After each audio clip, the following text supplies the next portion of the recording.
The grandfather clock in the marble foyer struck 11, its chimes echoing through empty corridors like a heartbeat in a hollow chest.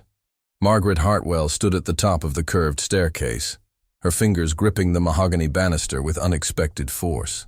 The house felt different now, larger, colder. The silence pressed against her ears until she wondered if she had forgotten how to hear properly. She descended slowly, each step deliberate, her silk slippers whispering against Italian marble. The family portraits watched her from gilded frames, generations of Hartwells who had built empires and left legacies. Her late husband's eyes seemed to follow her movement, that familiar look of expectation still burning in the oil paint. In the kitchen, she opened the refrigerator and stared at its contents. Had she eaten breakfast? The question floated through her mind like smoke, impossible to grasp. A container of yogurt sat on the top shelf, but she couldn't remember buying it. Or perhaps Nade had restocked the refrigerator. Yes, Nade. The quiet woman who moved through the house like morning mist. Margaret closed the refrigerator door and walked to the window overlooking the garden. The roses needed pruning. Charles had always insisted on perfect roses. But Charles was gone now, and the roses grew wild, their thorns catching sunlight like tiny daggers. She pressed her palm against the cool glass. The gesture felt foreign, as if her hand belonged to someone else. Everything felt foreign lately. Even her own reflection seemed to blur at the edges, like a watercolor painting left in the rain. The phone rang somewhere in the distance. She listened to its sharp cry, counting the rings. 1, 2, 3. By the fourth ring, she had forgotten why she was counting. By the sixth, she had forgotten there was a phone at all. In the living room, she sat in Charles's chair, leather worn smooth by decades of evening news and whispered stock reports. The fabric still held the ghost of his cologne, faint but persistent. She closed her eyes and tried to summon his voice, but all she heard was the house settling around her like old bones. A door opened somewhere upstairs. Footsteps moved across the ceiling with purpose and care. Nade was here. The knowledge brought unexpected relief, though Margaret couldn't quite remember why. Some things, she was learning, lived deeper than memory. She remained in the chair, waiting for nothing in particular, while shadows grew longer across Persian rugs worth more than most people's homes. The afternoon light painted golden rectangles on the walls, and for a moment, everything felt suspended, beautiful and terrifying in its perfect, untouchable silence. The weight of responsibility pressed down on Gregory Hartwell's shoulders like lead armor as he sat in his corner office, 40 floors above Manhattan's chaos. Through floor-to-ceiling windows, the city sprawled beneath him, millions of lives reduced to ant-like movements, all of them depending on decisions made in rooms like this one. His phone buzzed incessantly. Stock prices fluctuated. Board meetings demanded his attention. Yet his mind kept drifting to the house in Greenwich, to his mother sitting alone in rooms that cost more per square foot than most people earned in a year. He loosened his tie and stared at the quarterly reports spread across his mahogany desk. Numbers that once thrilled him now felt like chains. Every profit margin represented jobs, families, futures, all resting on his ability to make the right call. The pharmaceutical empire his father had built required constant vigilance, ruthless precision. His secretary's voice crackled through the intercom. "Mr. Hartwell, your mother called again." She seemed confused about the board meeting schedule. Gregory's jaw tightened. The third call this week. Margaret had never confused business matters before. She had been Charles's silent partner for decades, sharp and uncompromising behind her elegant smile. Now she asked the same questions twice, forgot conversations from the day before. He reached for his phone to call her back, then stopped. What would he say? That he was drowning in obligations while she sat in that enormous house, slowly losing pieces of herself? That every minute he spent managing the family legacy felt like time stolen from everything that actually mattered? The guilt was a familiar companion now. It lived in his chest like a tumor, growing heavier with each missed dinner, each abbreviated phone call, each moment when duty trumped love. His father had carried the same weight, Gregory realized, the same crushing awareness that power meant isolation, that responsibility meant sacrifice. He walked to the window and pressed his forehead against the cool glass.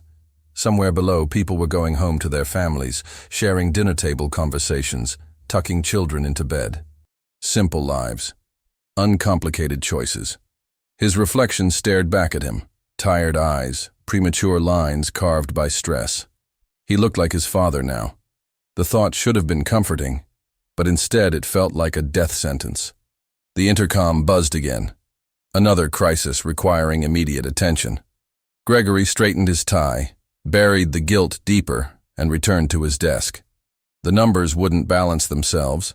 The empire wouldn't run itself. And his mother, he told himself, was fine. She had to be fine. Because if she wasn't, if something was truly wrong, then everything he had sacrificed, every missed moment, every postponed conversation, would have been for nothing. The morning routine had become Margaret's anchor in a world that seemed to shift beneath her feet like sand. She sat at her vanity table, the same one she had used for 30 years, studying her reflection in the antique mirror. The woman looking back seemed familiar yet distant, like an old friend whose name she couldn't quite recall. Her jewelry box played its tinkling melody, a gift from Charles on their 25th anniversary. The ballerina inside spun endlessly, trapped in her perfect pirouette. Margaret touched her pearl necklace, then put it back, reached for her emerald earrings, then hesitated. Had she worn them yesterday? The day before? Time had become fluid, slipping through her fingers like water. The house around her felt cavernous. 14 rooms, each one echoing with memories that seemed to belong to someone else. She wandered the halls like a ghost in her own life, touching familiar objects that had lost their meaning. The Waterford crystal, the Persian rugs, the first edition books Charles had collected but never read. In his study, she sat in his chair and tried to remember the sound of his laugh. But silence had claimed even that, leaving only the mechanical tick of expensive clocks and the whisper of central air conditioning. The monthly bills sat unopened on his desk, numbers and letters that swirled together like alphabet soup. She picked up the phone to call Gregory, then set it down. What would she say? That the world felt underwater. That simple decisions, coffee or tea, blue dress or gray, seemed impossible. That sometimes she stood in doorways, forgetting which room she had meant to enter. The fear lived in her chest like a cold stone. Not the fear of dying, but the fear of disappearing while still breathing. Of becoming a burden, a problem to be solved. A shadow of the woman who had once commanded boardrooms and charity galas with equal grace. Through the window, she watched a cardinal land on the bird feeder. Its bright red plumage cut through the gray morning like a flame. For a moment, she remembered hanging that feeder with Charles, his strong hands steady on the ladder while she directed from below. The memory felt solid, real, something to hold on to. But then it faded, leaving her grasping at smoke. She pressed her fingers to her temples and tried to summon the woman she used to be. Margaret Hartwell, philanthropist. Margaret Hartwell, society matron. Margaret Hartwell, widow of one of the most powerful men in American pharmaceuticals. But that woman felt like a character in a book she had read long ago. The grandfather clock chimed 9, or was it 10? The numbers on its face blurred together, meaningless as hieroglyphics. Somewhere in the house, a door opened softly. Footsteps approached with careful reverence. Margaret straightened in the chair, composing herself into the woman everyone expected her to be, even if she no longer knew who that woman was. Nade Ribeiro moved through the Hartwell mansion like morning mist, present but unnoticed, essential yet invisible. 20 years she had walked these marble floors, dusted these crystal chandeliers, folded Egyptian cotton sheets that cost more than her monthly salary.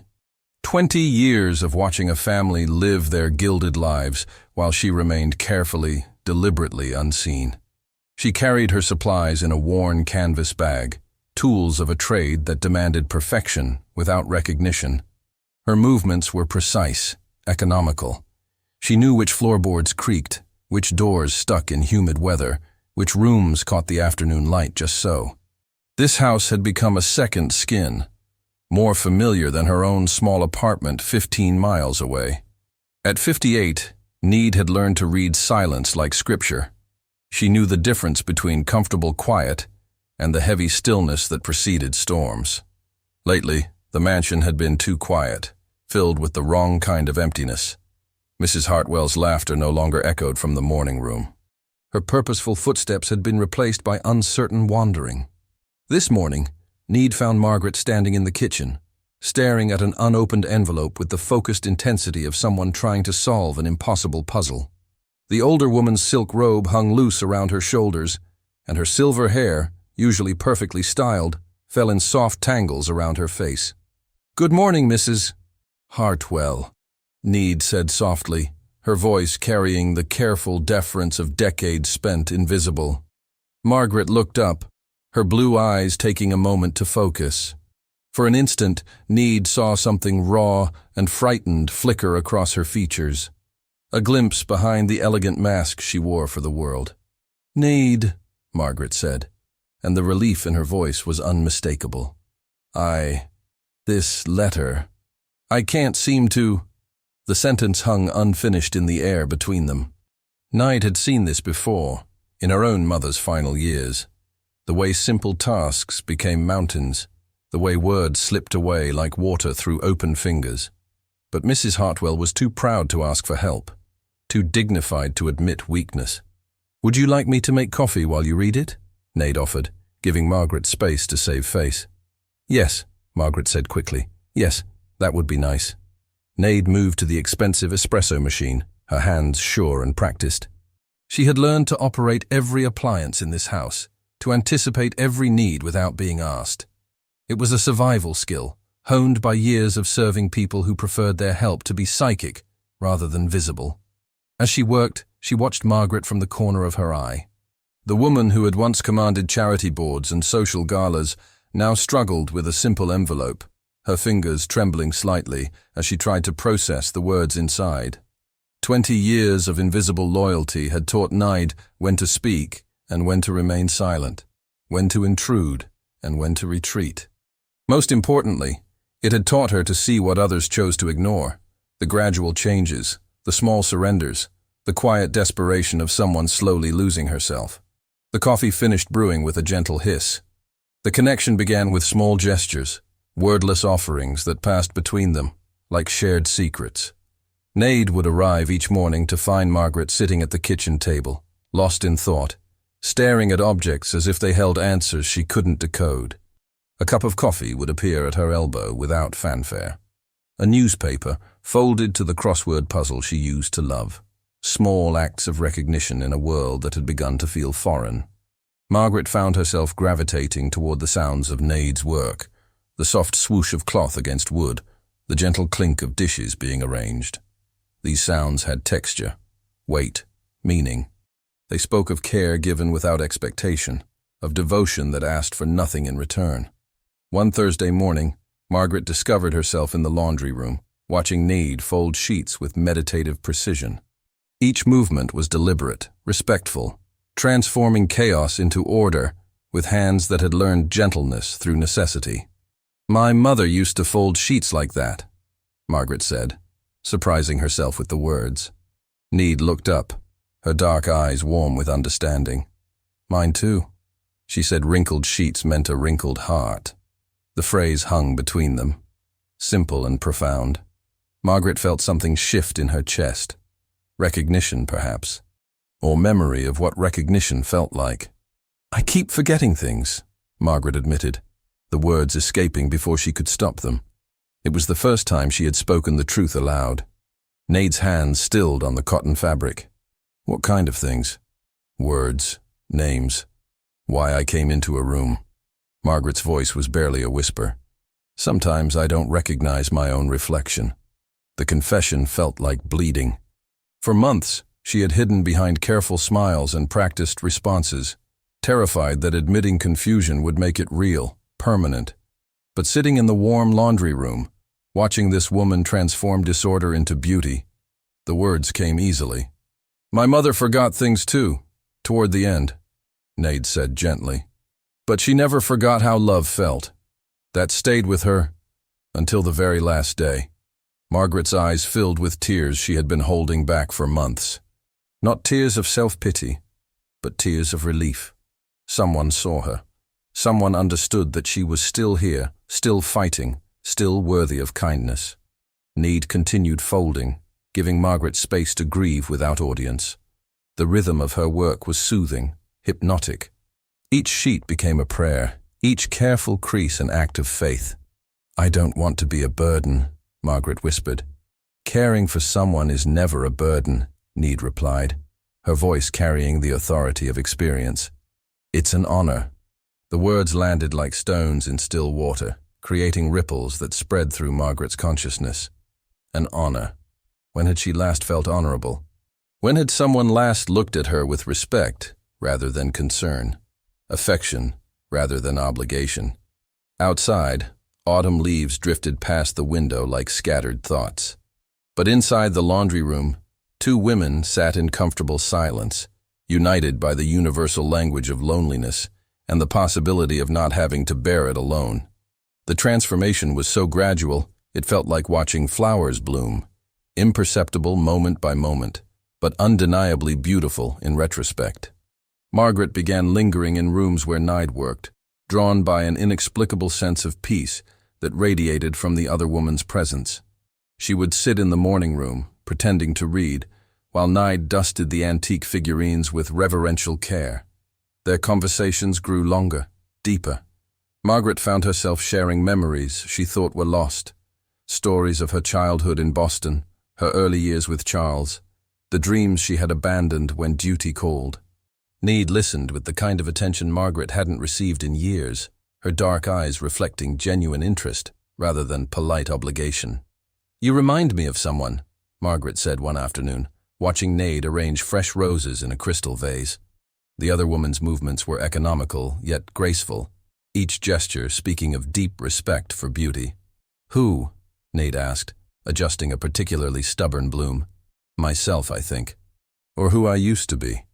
Margaret's voice carried wonder, as if she were discovering something precious she thought she'd lost forever. The admission surprised them both. Margaret had been the perfect society wife, trained to defer, to support, to shine just bright enough to reflect well on her husband without overshadowing him. But watching Need work, seeing the quiet confidence in her movements, the way she transformed ordinary tasks into acts of devotion, Margaret remembered the young woman she had been before the world taught her to be smaller. Need turned from the flowers, her hands still holding the final rose. "We lose ourselves sometimes, but we're still there, underneath everything else." Their eyes met across the room, and Margaret felt something stir in her chest. Recognition, perhaps, or hope. For the first time in months, the fog in her mind seemed to lift slightly, revealing glimpses of the woman she had been, the woman she might still be. "My children think I'm broken," Margaret said quietly. "Children see what they expect to see," Need replied, her voice carrying the weight of experience. "Sometimes they need help learning how to look." The words hung in the air between them, heavy with unspoken understanding. Margaret realized that Need saw past the confusion, past the forgotten words and misplaced items, to something essential that remained unchanged. It was a gift Margaret hadn't known she needed, to be seen as whole rather than damaged, as herself rather than as her symptoms. As afternoon light streamed through the windows, painting golden squares across Persian rugs, Margaret felt something she hadn't experienced in months, the possibility that she might not have to navigate this frightening new world alone. Someone was willing to see her, to stay with her, to believe that the person she had always been was still there, waiting to be rediscovered. The roses in the vase seemed to glow in the warm light, their beauty captured and honored by hands that understood the importance of small acts of grace. Nade discovered the pile of unopened mail on a Tuesday morning while cleaning Margaret's study. Bank statements, legal documents, medical correspondence, all stacked haphazardly behind Charles's old leather briefcase, hidden like guilty secrets. Her hands trembled as she recognized the familiar pattern of avoidance she had witnessed with her own mother years ago in Brazil. The ethical weight of the discovery pressed down on her shoulders. These weren't her papers to touch, her problems to solve. She was the help, paid to clean and maintain, not to interfere in family matters that lived far above her station. But the envelopes bore urgent stamps, final notices, words that demanded immediate attention. She stood frozen in the doorway between duty and compassion, her cleaning supplies forgotten on the marble floor. Through the window, she could see Margaret in the garden, sitting on a wrought-iron bench, staring at the roses with the lost expression that had become increasingly frequent. Beautiful, dignified, and quietly drowning in responsibilities she could no longer navigate alone. That evening, Nide sat in her small apartment, staring at her phone. Her daughter Carmen's number glowed on the screen, but she couldn't bring herself to dial. How could she explain that she was considering crossing boundaries that could cost her everything, that a woman she barely knew had somehow become more important than her own security? "You're not family," she whispered to herself in Portuguese, the words feeling like a betrayal. You don't belong in their world. But belonging, she realized, wasn't about blood or money or social position. It was about showing up when someone needed you, even when, especially when, it was inconvenient, risky, or unwanted by others. The next morning, Nade made her choice. She approached Margaret gently, offering help with organizing the study. Margaret's relief was immediate and profound, her eyes lighting up with the first genuine smile Nade had seen in weeks. "I don't know what's happening to me," Margaret confessed as they sat together, sorting through the papers. "Everything feels so complicated now. Numbers don't make sense. Words swim on the page." Nade's heart clenched with recognition and resolve. She had watched her own mother struggle with the same demons, had seen dignity crumble under the weight of confusion and fear. She couldn't save her mother from the distance of an ocean, but she could save Margaret from the isolation of a mansion. "We'll figure it out together," Nade said, her voice steady despite the magnitude of what she was promising. As they worked side by side, organizing chaos into manageable order, Nade felt the invisible line that separated employer from employee, wealth from service, begin to blur. She was crossing into dangerous territory, stepping into a role that no one had asked her to fill, making herself indispensable in ways that could only lead to heartbreak. But Margaret's grateful smile, the way her shoulders relaxed for the first time in months, the quiet "thank you" whispered like a prayer. These things made the risk feel not just worthwhile, but necessary. The family dinner arrived like a storm front, heavy with unspoken tensions and carefully choreographed politeness. Gregory, Claire, and Daniel gathered around the mahogany table that had hosted decades of Hartwell decisions, their eyes scanning their mother with clinical assessment rather than familial warmth. Nade served the meal in silence, her movements careful and precise as she navigated the invisible boundaries of her position. She was furniture in their eyes, functional, necessary, but not truly present. Yet from her peripheral vision, she caught every glance, every subtle exchange that passed between the siblings like coded messages. "Mother seems tired lately," Claire observed, her lawyer's voice probing for weaknesses. She cut her roast beef with surgical precision, each movement calculated and controlled. "It's normal at her age," Daniel replied, though his artistic eye had noticed the tremor in Margaret's hands, the way she struggled to follow the conversation's rapid shifts. "Grief takes time." Gregory set down his wineglass with deliberate force. "Time is exactly what we don't have. The board is asking questions about succession planning. The foundation needs leadership transition. We can't afford uncertainty." Margaret looked between her children, confusion flickering across her features like candlelight in wind. The conversation moved too fast, the implications dancing just beyond her grasp. She reached for her water glass, her hand shaking slightly, and Nade stepped forward instinctively to steady it. The small gesture didn't go unnoticed. "That's quite helpful," Claire said, her tone sharp with implication. Perhaps too helpful. The words hung in the air like smoke, poisoning the already strained atmosphere. Nade felt heat rise in her cheeks, but kept her expression neutral, her eyes fixed on the serving dishes rather than the faces around the table. "Nade has been very kind," Margaret said softly, her voice carrying an edge of defiance that surprised everyone present. "I'm sure she has," Gregory replied, his meaning unmistakable. "But kindness and competence aren't the same thing. Mother, we're concerned about your ability to manage certain responsibilities." The euphemisms danced around the truth like vultures circling carrion. Nade saw Margaret's face crumple slightly, the careful mask of composure slipping to reveal the frightened woman beneath. In that moment, she understood viscerally what her mother had felt in Brazil, the humiliation of being discussed rather than addressed, of having your worth debated by those who claim to love you. Perhaps, Nade said quietly, surprising herself with her boldness, Mrs. Hartwell would prefer to speak for herself. The silence that followed was deafening. 3 pairs of eyes turned toward her with varying degrees of shock and displeasure. She had crossed a line, stepped out of her assigned role as invisible servant into the forbidden territory of family dynamics. "Excuse me?" Claire's voice could have frozen blood. But Margaret looked at Nade with something approaching gratitude, as if someone had finally thrown her a lifeline in a sea of polite drowning. The battle lines were drawn, though no one yet understood the war they were fighting.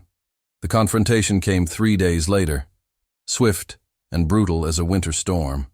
Nade was organizing Margaret's medication schedule when Gregory's voice cut through the morning quiet like a blade through silk. "We need to talk." He stood in the doorway of the study, his expensive suit a armor of authority, his face carved from the same stone as the family portraits lining the walls. Behind him, Claire's calculating presence filled the space with cold purpose. "Of course, Mr. Hartwell," Nade replied, her voice steady despite the drumbeat of her heart. "Not here." Gregory's eyes flicked toward the stairs where Margaret's footsteps could be heard moving slowly across the upper floor. The library. The library had always been Charles's domain. Dark wood, leather-bound books, the scent of power and old money. It was where family decisions were made, where futures were determined by people who had never known uncertainty. Nade felt like an intruder in her worn uniform, surrounded by centuries of privilege she could never access. "Your role in this house has become concerning," Gregory began without preamble. "Mother has grown dependent on you in ways that aren't healthy." "I help with organization, nothing more," Nade replied, though they all knew it was a careful lie. She had become Margaret's translator between confusion and clarity, her bridge back to the woman she used to be. Claire stepped forward, her lawyer's instincts sharp as surgical instruments. "My mother is vulnerable. She's not thinking clearly, and you're taking advantage of that vulnerability." The accusation hit like a physical blow. Nade had spent 20 years making herself small, invisible, accommodating. She had cleaned up after their messes, listened to their private conversations, kept their secrets. Now they stood before her like judges pronouncing sentence on a crime she had never committed. "I care about your mother," Nade said quietly. "Care?" Gregory's laugh was bitter. "You're the help. You're paid to clean, not to care." The words were designed to remind her of her place, to push her back into the comfortable box where she belonged. But something in Nade had shifted during the past weeks, something that wouldn't be boxed again. She had seen Margaret's fear transform into hope, had watched a brilliant woman reclaim pieces of herself that everyone else had written off as lost. "Your mother is more than her confusion," Nade said, her voice gaining strength. "She's more than someone to be managed or controlled. She's a person who deserves respect, not pity." Claire's eyes narrowed. "And you think we don't respect her?" "I think you're so afraid of losing her that you've already decided she's gone." The silence stretched between them like a chasm.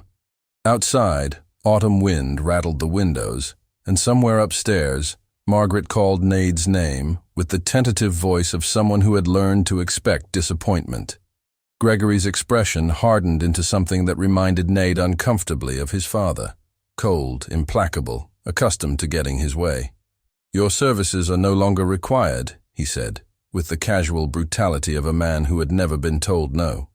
20 years of service, of loyalty, of making herself indispensable in the only ways she was allowed to matter. All of it swept away by 3 children who had never learned the difference between love and control. But as Nade stood in that library, surrounded by the artifacts of power she would never possess, she realized something that surprised her. She was no longer afraid of them. The decision crystallized in Nade's mind like ice forming on winter glass. Sudden, irreversible, beautiful in its clarity. "You have until the end of the week to make other arrangements." The dismissal hung in the air like an executioner's blade. She would not abandon Margaret to the sterile care of strangers who saw symptoms instead of a person. 20 years of invisible loyalty had taught her when to retreat, but also when to stand firm. That evening, after the house had settled into its expensive quiet, Need made her way to Margaret's room. She found the older woman sitting at her vanity, staring at her reflection with the lost expression that had become too familiar. "They're sending me away," Need said gently, sitting on the edge of the bed. Margaret's hands stilled on her hairbrush. "Away? Your children think I'm not good for you." The words hit Margaret like cold water, shocking her into a moment of perfect clarity. Her children, successful, capable, rational, had made another decision about her life without consulting her. They had taken away the one person who made her feel human instead of broken. "No," Margaret said, her voice carrying a strength that had been absent for months. "You're not going anywhere. Mrs. Hartwell." "Margaret," she interrupted. "After everything, I think you can call me Margaret." The name felt foreign on Nade's tongue, weighted with intimacy and equality that decades of careful distance had prevented. But as she spoke it, something shifted between them, the invisible barrier of employer and employee dissolving into something more honest, more dangerous. "I won't let them take you from me," Margaret continued, her blue eyes blazing with determination. "Not when you're the only one who sees me instead of my condition." That night, Margaret did something she hadn't done in months. She made phone calls. Her fingers shook as she dialed her lawyer's number, her accountant, her financial advisor. The conversations were halting, confused at times, but her intent was diamond clear. She was still the legal owner of her assets, still capable of making her own decisions. By morning, papers had been drawn up. It was a small act of rebellion, but it carried the weight of revolution. When Gregory arrived for their weekly breakfast, he found his mother dressed in her finest suit, sitting at the head of the dining room table with the bearing of a woman who had spent decades commanding boardrooms. "We need to discuss your presumption," Margaret said before he could speak. "Mother, you're not thinking clearly." "I'm thinking more clearly than I have in months," she replied, her voice carrying the iron authority that had once terrified corporate executives. "This is my house, my decision." Gregory's face darkened, but for the first time in years, he was looking at his mother. Not the confused woman he had been managing, but the formidable matriarch who had helped build an empire. The transformation had begun, and it would not be stopped by children who had forgotten that their mother was more than the sum of her limitations. The war between Margaret's newfound defiance and her children's concern escalated with the precision of a chess match. Need's employment would continue under new terms, with Margaret paying her directly rather than through the household account Gregory controlled. Nade stays. Claire arrived with legal documents, medical evaluations, and the kind of cold logic that had made her one of New York's most feared attorneys. Daniel brought gentler pressure, worried phone calls, visits that felt more like interventions than family time. But it was Gregory who delivered the ultimatum that changed everything. He found Margaret and Need in the sunroom, working together on a jigsaw puzzle, 1,000 pieces of Van Gogh's Starry Night that Margaret had been unable to complete alone for months. Under Need's patient guidance, the swirling sky was taking shape, piece by careful piece. "This has gone far enough," Gregory announced, his voice carrying the finality of a judge's gavel. "I've spoken with Dr. Morrison. He agrees that Mother needs professional evaluation." Margaret's hand stilled on a piece of midnight blue. "I don't need evaluation. I need understanding." "You need help," Gregory replied, his tone gentling in a way that made his words more devastating than anger. "Real help, from people who are trained for this." Nade felt the accusation in his gaze, that she was a fraud, a pretender to expertise she didn't possess. In many ways, he was right. She had no medical training, no certification in caring for people with cognitive decline. All she had was experience born from love and loss, intuition honed by years of watching her own mother fade. "Brookhaven Manor has an excellent program," Gregory continued. "The best care money can buy. You'd have your own suite, Activities designed specifically for your condition. My condition? Margaret's voice cracked like ice under pressure. Is that what I am now? A condition to be managed? The puzzle piece fell from her fingers, a fragment of painted sky that no longer had a place to belong. Nade reached for it instinctively, her movement bringing her into contact with Margaret's trembling hand. The touch was electric, grounding, a reminder that human connection couldn't be purchased or prescribed. Mother, please be reasonable, Gregory said, his frustration bleeding through his careful composure. You can't live like this, dependent on someone who isn't qualified to help you. And you are? Margaret asked, her question cutting through pretense like a blade through silk. When did you become qualified to decide what kind of life I deserve? The confrontation hung between them, heavy with years of unspoken resentment and misunderstood love. Gregory saw only decline when Need saw possibility. He focused on what Margaret couldn't do, while Need celebrated what she still could. I'm calling Dr. Morrison tomorrow, Gregory said finally. If you won't be reasonable, I'll have to be reasonable for you. As he left, his footsteps echoing through the marble halls like a countdown to inevitability, Margaret turned to Nide with eyes that held both terror and determination. I won't go, she whispered. I won't let them put me away like something broken that needs hiding. Nade squeezed her hand, feeling the weight of a promise that could cost them both everything. But some promises, she had learned, were worth any price. Outside, autumn leaves fell like memories scattered on the wind, while inside, two women prepared to fight for the right to remain human in a world that preferred them manageable. The transformation manifested in small rebellions that grew into revolution. Margaret began asserting herself in ways that surprised everyone, including herself. She attended board meetings she had been avoiding, her mind sharp when she felt respected rather than managed. With Need quietly organizing her papers and providing gentle reminders, Margaret reclaimed pieces of the formidable woman she had always been. The change was most visible during the monthly charity committee meeting. For years, Margaret had been the group's silent benefactor, writing checks while others made decisions. But this month, she arrived with Need carrying her organized files and sat at the head of the table with renewed purpose. The homeless shelter proposal lacks practical support, Margaret announced, her voice carrying the authority that had once commanded corporate boardrooms. We're throwing money at symptoms while ignoring causes. The committee members exchanged glances. This wasn't the confused, deferential Margaret they had grown accustomed to managing around. This was the woman who had helped build a pharmaceutical empire, who understood that real solutions required more than good intentions. What do you suggest? Asked Helena Morrison, the committee chair, her tone carefully respectful. We fund job training programs, partner with local businesses for placement, address root causes, not just immediate needs. Margaret's words came clearly, backed by the kind of strategic thinking that had made the Hartwell name synonymous with effective philanthropy. Nade sat quietly in the corner, taking notes, her presence so natural that no one questioned why the housekeeper was attending a high society meeting. She had become Margaret's anchor, her bridge between confusion and clarity, her translator in a world that had begun speaking a foreign language.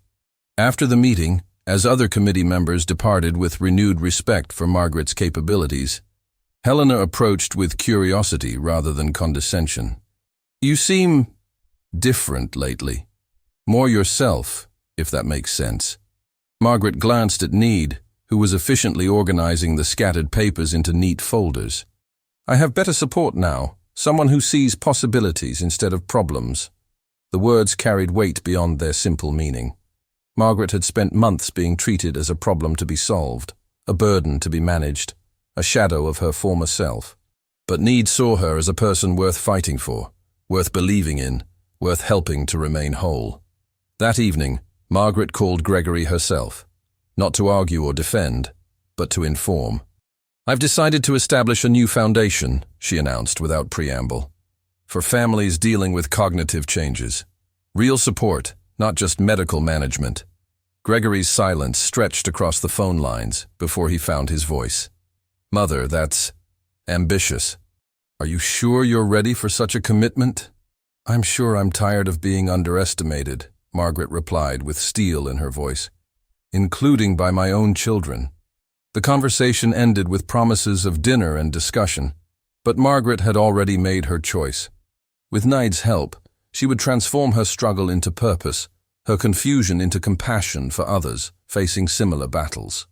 The mansion felt different now, not like a mausoleum of past glories, but like a launching pad for futures yet to be written. Change had come not through force or manipulation, but through the simple revolutionary act of treating someone as human rather than helpless. 6 months later, the Hartwell mansion hummed with purpose that felt entirely new, yet somehow familiar. The Foundation's first office occupied what had once been Charles's unused study, transformed into a warm space where families gathered for support groups and resource meetings. Margaret had insisted the room reflect hope rather than intimidation, soft lighting instead of stark fluorescence, comfortable chairs arranged in circles rather than clinical rows. Naid moved through the space with quiet efficiency. Her role evolved far beyond housekeeping into something that defied easy categorization. She was Margaret's assistant, confidant, and bridge to a community of caregivers who understood the weight of invisible labor.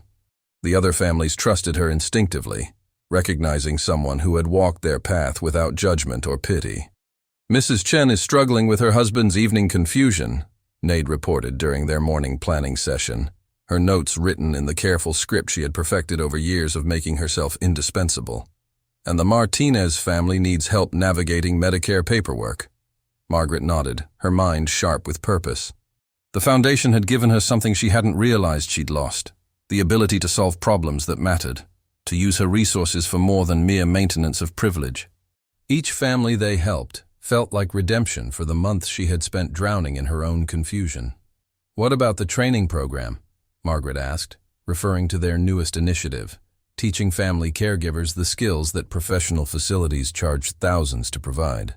3 more volunteers this week," Naida replied with quiet pride.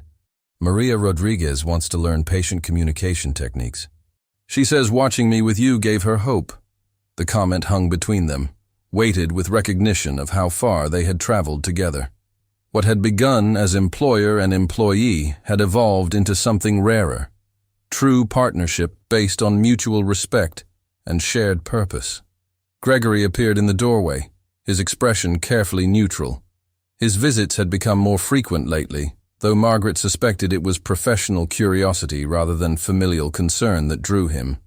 The Foundation's success had surprised everyone, including her children who had expected noble failure rather than measurable impact. "The board meeting went well?" he asked, settling into one of the comfortable chairs that had replaced his father's intimidating furniture. "Better than well," Margaret replied, unable to suppress her satisfaction. "We've secured funding for the pilot program. 3 more cities want to implement our model." Gregory studied his mother with the kind of attention he usually reserved for quarterly reports. She looked different. Not younger exactly, but more present, more herself. Her confusion hadn't disappeared, but it no longer defined her.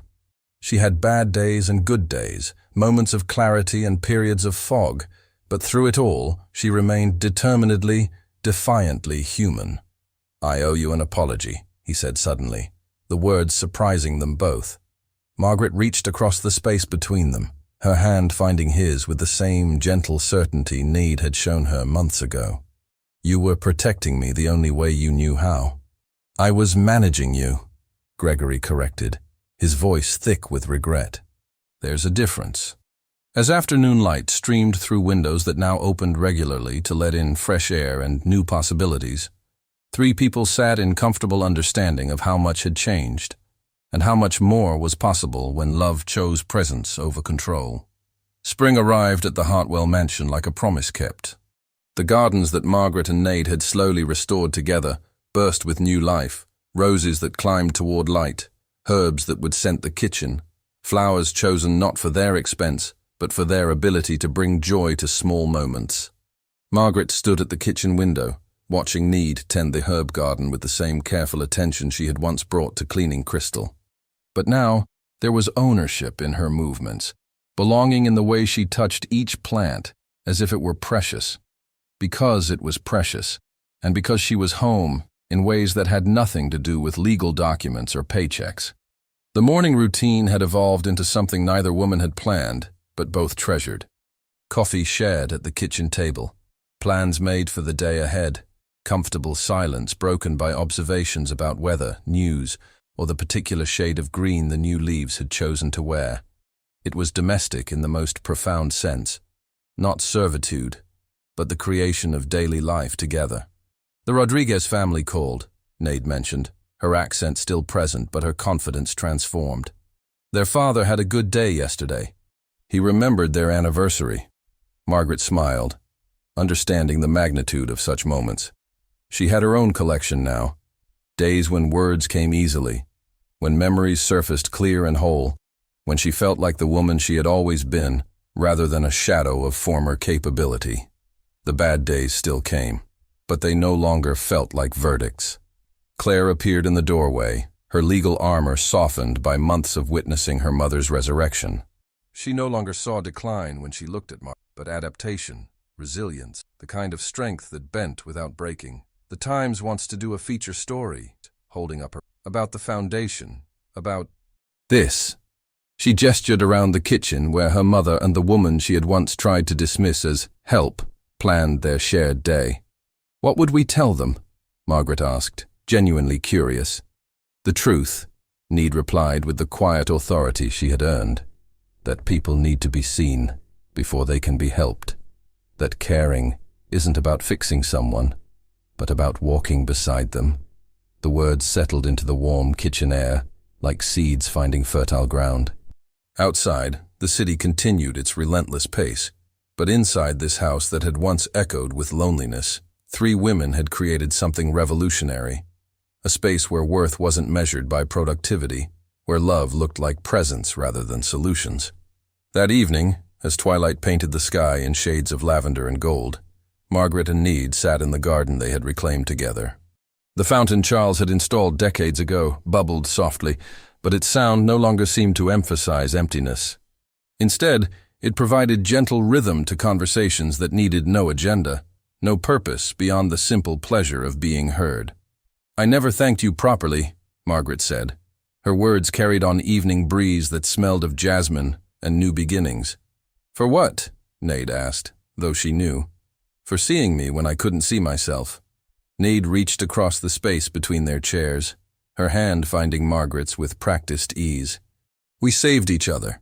As stars appeared overhead, 2 women sat in the kind of peace that comes only when we stop trying to be anything other than exactly who we are, supported by someone who chooses to stay not because they must, but because love sometimes looks like the simple revolutionary act of showing up day after day, until belonging becomes as natural as breathing.